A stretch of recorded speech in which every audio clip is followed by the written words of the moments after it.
Admiral Zexthara had witnessed countless battles across her 3 centuries of service to the Interstellar Defense Coalition. Her compound eyes had seen civilizations rise and fall, fleets reduced to cosmic dust, and warriors perform impossible feats. But nothing had prepared her for what she was observing through the tactical displays of the IDC command vessel Eternal Vigil. The human fleet was dying. 37 Terran ships hung in the void against 200 Krillian war cruisers, their hulls bleeding atmosphere and energy. Plasma cannons had torn through their armor, plating like tissue paper. By every tactical doctrine in the galaxy, they should have retreated or surrendered within the first 10 minutes. Admiral, Lieutenant Commander Veltar's voice crackled through the comm. The humans are requesting we maintain our observation distance. They say they're about to attempt something unprecedented. ZYX-Thara's mandibles clicked in confusion. Unprecedented? They're about to be annihilated. That's when the impossible began. Chief Engineer Marcus Webb of the UES Prometheus wasn't supposed to be spacewalking during a firefight. The ship's port engine had taken a direct hit from a Krillian plasma torpedo, leaving them dead in space with Krillian fighters swarming like angry insects. Standard military protocol dictated immediate evacuation or surrender. Webb had never been one for following standard protocol. "Thompson, keep those welding drones steady," he barked into his helmet comm while magnetically clamping himself to the ship's burning hull. Around him, space lit up with weapons fire as the Prometheus continued taking hits. "I need 40 seconds of stable positioning." What the IDC observers couldn't comprehend was that Webb wasn't alone. Across the human fleet, similar scenes were playing out on every damaged vessel. Engineers were spacewalking into combat zones, wielding plasma torches and emergency repair drones, as if enemy fire were merely an inconvenience. By the 7 moons, breathed Chief Analyst Mordeck from his observation post.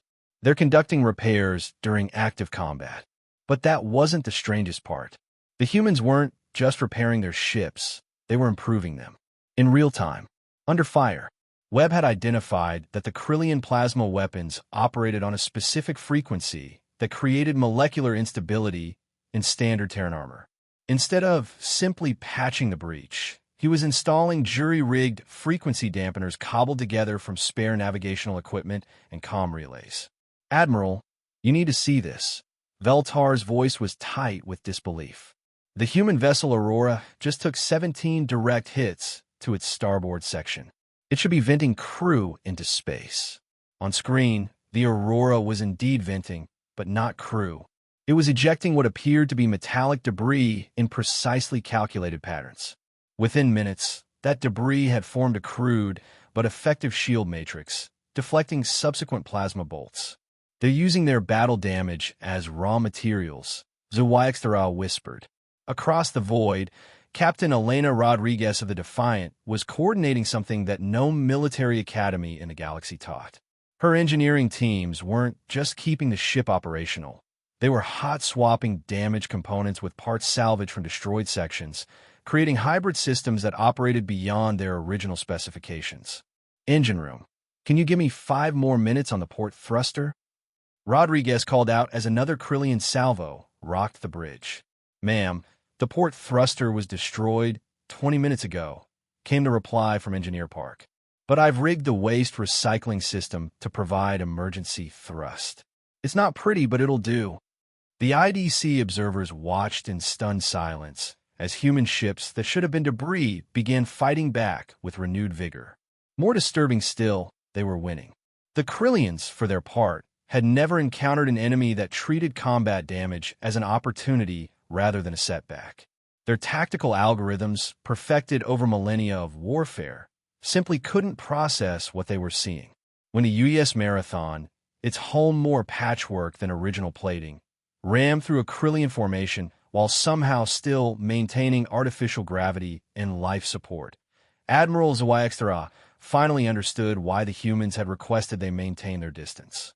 "They're not just repairing their ships," she announced to her bewildered staff. "They're evolving them. In real time, under fire." The battle ended 6 hours later with the complete rout of the Krillian fleet. But the real victory belonged to the galaxy's understanding of human nature. File this under things that should be impossible, Veltar muttered, reviewing the tactical recordings. ZYXtra nodded grimly.